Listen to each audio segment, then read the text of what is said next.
All right, welcome back to SOS. I'm Stas Armbadas, and today I wanted to take you into some redneck vehicle recovery ideas that are always running through my head in the event that you get yourself stuck. Now, it doesn't have to be a truck like this or whatever other off-road vehicle you got, a Jeep or what. It does not matter the type of vehicle. I mean, we can be talking little station wagons, Honda Civic. It does not matter. These little tips I'm about to show you will work for all of those. And it's just one little thing you can put in your toolbox up here in your brain housing group and keep in mind next time you get stuck and you want to get out. So first, I need to cut this board. I don't know why, but these saws have began to grow on me. I really like these. Pick this one up. It's cheap, man. It's Harbor Freight. But these little guys, I don't know why, but I like holding stuff kind of like this. I got to cut this chunky part off.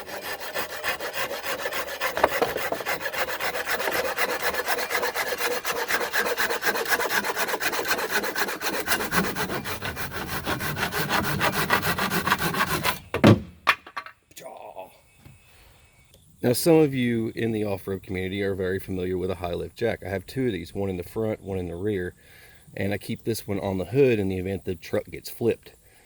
If it gets flipped, I can't flip it over, and you can use a high lift jack to flip a truck over. That's right. And you can also use one as a come along, so you can pull something. You can pull something out with one. Come along, simply hook onto a vehicle, hook it to a tree, crank, and pull the vehicle out. I recommend keeping a come along in your vehicle. This works the same way. You connect to one end, you connect to the other, and then you pull the bar and yank, and this will gradually step up and start to pull the vehicle out.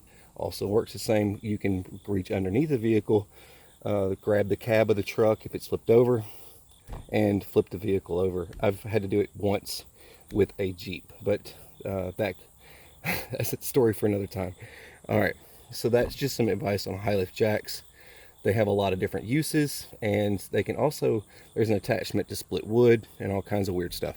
So most folks call them a tractor jack. Some folks, it's kind of like the sling blade, right? Some folks call it a sling blade. Some folks call it a tractor jack or a high lift jack. But anyway, has many uses, but you can also use a come along. So that's another option. They're like anywhere from $7 to $15. Some are like 20, 30. They get a little bit higher priced as you get a little bit better quality. And this is the one that I keep in the rear of the truck. I just wanted to share in case someone's like, yeah, right, he has two of them, right? This is the one I keep underneath the truck next to all the shackles and everything. This would work double up. You can get the job done a little bit quicker if I need to. So two's always a good thing, right? Two is one, right? Okay, first of all, I want to share a few ideas with another vehicle, and this is a 4Runner. And in the event that a 4Runner is buried in mud or whatever, and I can still grab one of these slots here, this will work at any vehicle, it doesn't matter. And you just got to look out for wrappage or anything with this, okay? So you can get yourself something like this, right? It's just a ratchet strap, real simple ratchet strap. And then you could take one of these right at the other end of it and simply run it inside. And I wouldn't recommend doing it by the valve stem, but just for instructional purposes, I'm going to go ahead and do that. All right, you bring this guy here, connect it like that, so bring it around all the way, and then flip, tuck this guy into here. Just do a fold on these, right? Do a fold, and when you get it pulled through, it's always when the camera's on, right? Everything slows down. There we go. Okay, so that, bring this guy up and around, slide it in, and then ratchet.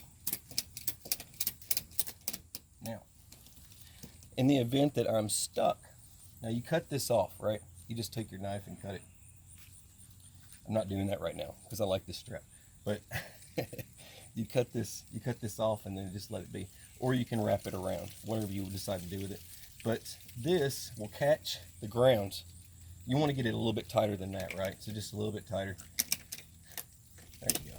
Yeah, it's a little bit stiff. Now this will catch the ground, and before you didn't have anything grabbing, right? And it was just sliding. Now this will grip the ground. Even works in snow. So if you're stuck in snow, it doesn't matter if it's snow, mud, whatever. It doesn't, even sand. This will work as a paddle. Okay, it'll start paddling.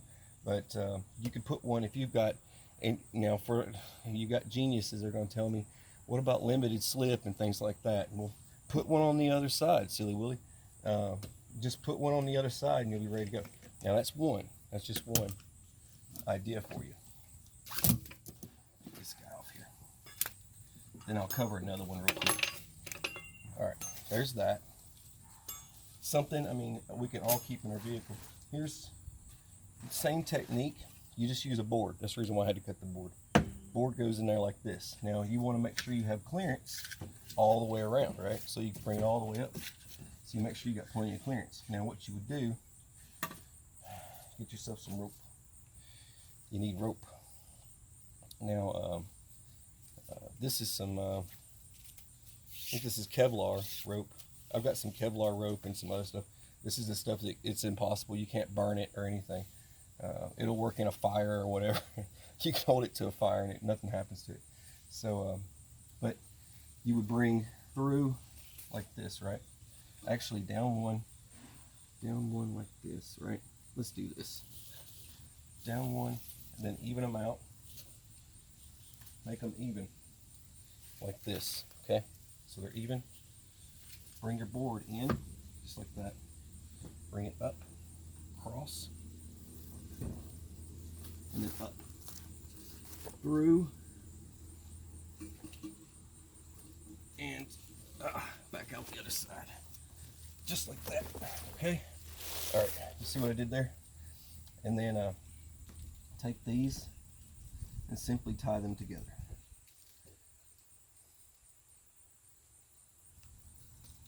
Just like that. Some people want to see how it's done. How do you do that? When you tell somebody how to do that, it's like you have to tell them how to do that. You have to show them. So it doesn't matter how much slack this has. Keep this in mind. It does not matter how much slack. The most important part is this knot here. Just making sure you got a decent knot. Doesn't matter how much slack. Once again, don't do it next to a valve stem, all right? But if this moves and slides up some, it does not matter because this is still attached, right? You got one here, two on the other side as well. But when you go to back up, this will catch traction. Even works in the snow, sand, doesn't matter. But anyways, this is something that you could keep in your vehicle in rough weather. All right, there's one. There's two. That's two techniques. Now, another one that I wanted to talk about here. Let me just get a piece of rope here.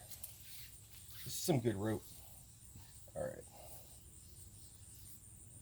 All right, let me just get a piece here. Hang on. There we go. Now, get a piece like this, right? Just run it through. Now this will run into a line. You're going to connect one to a stump, a tree, or something else. That's what you're going to connect this to. Something solid that's mounted to something. And if you have limited slip or something like that, you might have to do this on both sides. But what you're going to do, run through. Once again, don't do it next to a valve stem. Give yourself a loop. Do a loop like this. You see this? Take both pieces, bring them together, and then flip them in, and then pull it. Just like that, okay? That's what it's going to look like. Just like that. You see that? All right. This will go, let's just imagine it's up here or something. Because when it starts to back up, this is going to pull in here. But what happens, you run this all the way out. You run this line all the way out to a tree or something like that. And as this thing starts to back up, it rolls up this rope around the tire. just like that, right? You see this, pull you up. It'll roll up around the tire, and as it rolls up around the tire, it just starts rolling up around the tire, and it's basically pulling itself out by pulling the rope. So this becomes a pulley pulling the rope. So you can do it on both sides, left or right. And it doesn't matter if you've got four-wheel drive, you can do it in the front, you can do it in the back if you've got four-wheel drive, so it won't matter. But if you've got some sort of limited slip or something and you're concerned about that, just do it on both sides. But have a spotter, have somebody watch to make sure this doesn't wrap around your axles, okay? Because this could swing in on the inside if the vehicle starts to shift, and it could swing on the inside. So you need to be slow and steady, because speed is not the game when it comes to using this method. You do it nice and slow. You don't go fast when you do this. You just back up real easy, all right? Just like you're pulling up onto a ramp or something. But there's that. And I wouldn't recommend, subscriber sent me this, but this is a 750-pound cord. It's paracord. Let me show you real quick. There's paracord and tough grid. There you go. Made in the USA. But anyways, really good stuff. The thing is, could it work? Possibility. I wouldn't stand behind this if you're using this technique, right?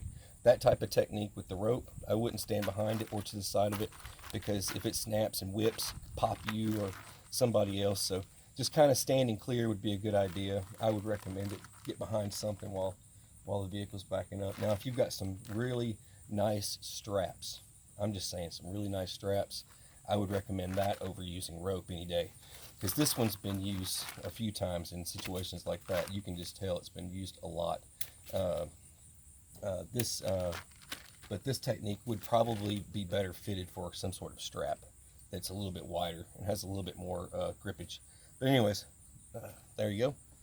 All right, so I hope you liked it. I hope you enjoyed this. I hope you learned something. But I just wanted to share this little tidbit with you guys and gals. That's all I got. God bless you guys. Take care.